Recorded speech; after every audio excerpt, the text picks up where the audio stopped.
নমস্কার বন্ধুরা, কেমন আছো তোমরা সবাই? আশা করি সবাই খুব ভালো আছো। শুভমিতা ব্লগে সবাইকে স্বাগত জানাই। আজকে আমি তোমাদের সাথে ডিম মসুর ডালের ধোকার রেসিপি শেয়ার করব। একদম অন্য ধরনের একটা ধোকার রেসিপি। বাড়িতে যদি মাছ মাংস না থেকে থাকে, এইরকম একটা রেসিপি হলেই কিন্তু আর কোনো কিছু লাগে না। চলো রেসিপিটা কন্টিনিউ করতে থাকো, কেউ স্কিপ করো না, স্কিপ করলে অনেক কিছু মিস করে যাবে। কন্টিনিউ করো, আশা করি রেসিপিটা তোমাদের অনেক ভালো লাগবে। প্রথমেই দেখো, আমি 1 কাপ মসুর ডাল নিয়েছি। এটাকে 2 ঘন্টার জন্য নর্মাল টেম্পারেচারের জল দিয়ে ভিজিয়ে রেখে দেব। তোমাদের হাতে যদি সময় অল্প থাকে, এই কাজটা কিন্তু তোমরা গরম জল দিয়েও ভিজিয়ে রাখতে পারো, তাহলে আরও তাড়াতাড়ি ভিজে যাবে।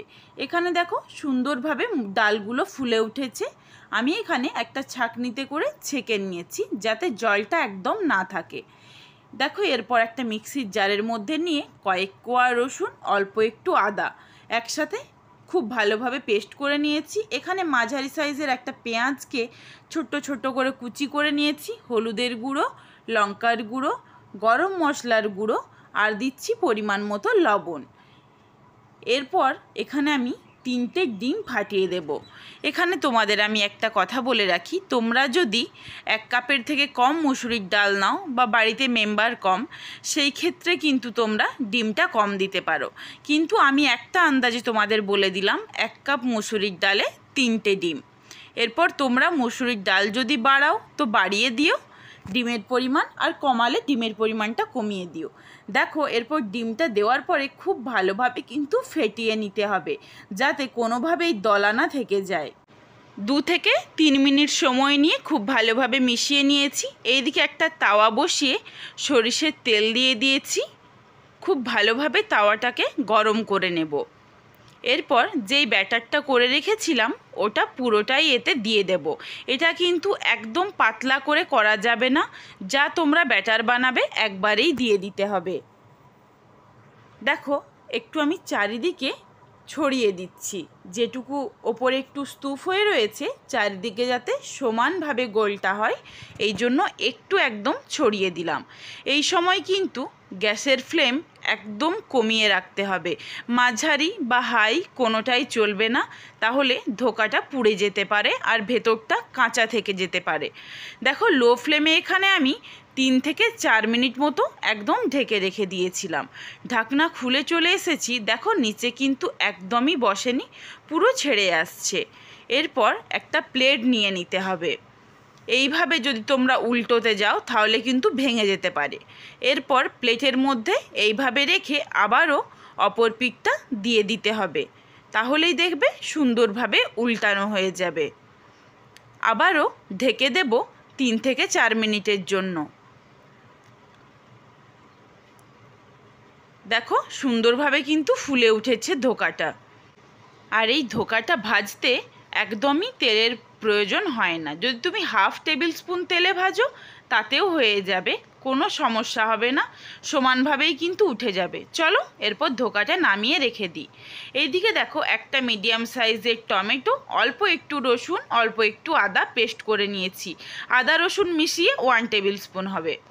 এইদিকে দেখো, কিছুটা পরিমাণে সর্ষের তেল গরম করে ডুমো ডুমো করে 2টো আমি আলু কেটে নিয়েছি।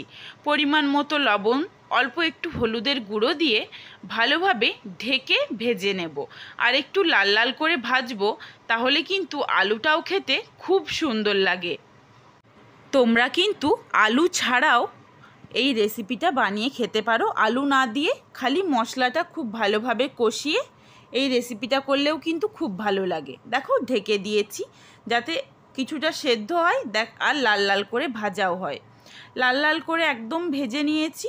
এরপর আলুটা উঠিয়ে রেখে দিলাম।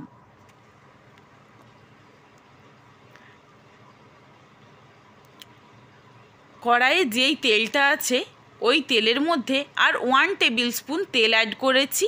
দিয়ে দিয়েছি একটা তেজপাতা, একটা শুকনো লঙ্কা, হাফেরও অল্প দারচিনির টুকরো, একটা এলাচের টুকরো, 1 চিমটি গোটা জিরে দিয়ে ফোড়নটা খুব ভালোভাবে ভেজে নিলাম।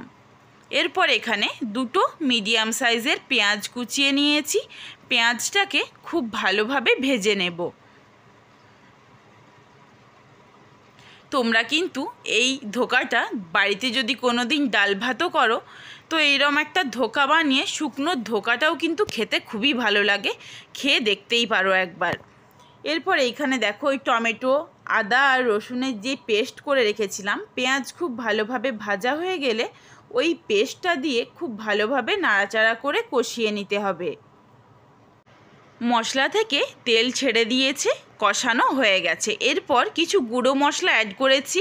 1/2 টেবিল স্পুন ধনে গুঁড়ো, 1/2 টেবিল স্পুন জিরে গুঁড়ো, 1/2 টেবিল স্পুনেরও একটু কম ঝালের জন্য লঙ্কার গুঁড়ো, 1/2 টেবিল স্পুনেরও একটু কম কাশ্মীরি রেড চিলি পাউডার, এখানে দিলাম অল্প একটু হলুদের গুঁড়ো দিয়ে খুব ভালোভাবে গুঁড়ো মশলাটাকে অল্প একটু জল দিয়েছি, জল দিয়ে কষিয়ে নিচ্ছি।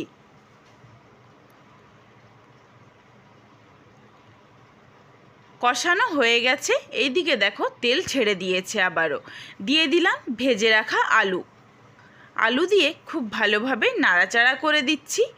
এখানে আমার একটু শুকনো মনে হচ্ছে, মশলাটা পুড়ে যেতে পারে, এই জন্য একটু অল্প জল দিয়ে আলুটাকে ঢেকে দিলাম খুব ভালোভাবে কষা হতে। এইদিকে দেখো ধোকাটা একদম ঠান্ডা হয়ে গেছে, এরপর কেটে নিচ্ছি। তোমরা এর সাইজ ইচ্ছে মতো বড় বা ছোট করে নিতেই পারো, তবে আমি এখানে একটা মিডিয়াম সাইজ করলাম, একদম বড়ও না একদম ছোটও না। দেখো কত সুন্দরভাবে কাটা হয়ে গেছে, একদমই কিন্তু ভাঙবে না। এইদিকে দেখো আলুটাও সুন্দর করে কষানো হয়ে গেছে, তেল ছেড়ে দিয়েছে। এরপর এর সাথে আমি কিছুটা পরিমাণে গরম জল অ্যাড করছি। তোমরা ঝোল ঠিক যতটা রাখবে সেই পরিমাণে জলটা অ্যাড করো। আমি এখানে কিন্তু খুব বেশি ঝোল করব না, এই জন্য একটু কমই জল দিলাম। ধোকাগুলোতে কিন্তু কিছুটা জল টেনে নেবে। তোমরা যদি ঝোল বেশি করো সেই ক্ষেত্রে অবশ্যই জলটা বেশি দিও। ঝোল ফুটে উঠেছে, 1 টেবিল স্পুন চিনি অ্যাড করে দিলাম। দেখো যখন খুব ভালোভাবে ঝোল ফুটে যাবে তারপর ভেজে রাখা ধোকাগুলো দিয়ে ভালোভাবে নাড়াচাড়া করে কিছুক্ষণ হতে দেব, 5 মিনিট বা 7 মিনিট মতো, যাতে ধোকাগুলো ফুলে যায়। দেখো আবারও দিয়ে দিলাম খুবই সামান্য একটু গরম মশলার গুঁড়ো, যাতে স্মেলটা ভালো আসে। এরপর নাবিয়ে নেব, একটা ধোকাও ভাঙবে না, কোনো ভয় নেই, এইরমই থাকবে। চলো ধোকাগুলো এরপর নাবিয়ে দিই। দেখো কত সুন্দর একটা কালার এসেছে, খেতে তো অসাধারণ ভালো। লবণ মিষ্টি অবশ্যই তোমরা নিজেদের স্বাদ অনুযায়ী ব্যবহার করো। রেসিপি কেমন লাগলো অবশ্যই কমেন্ট করে জানিও। রেসিপিটা ভালো লেগে থাকলে লাইক কমেন্ট শেয়ার করে বন্ধুদের দেখার সুযোগ করে দিও।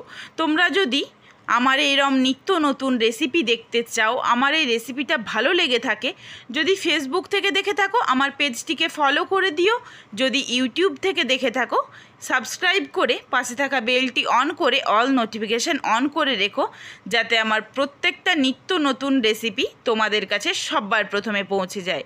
সবাই ভালো থেকো, সুস্থ থেকো, আবার দেখা হবে নতুন কোনো একটা রেসিপি নিয়ে। আজকে আসি।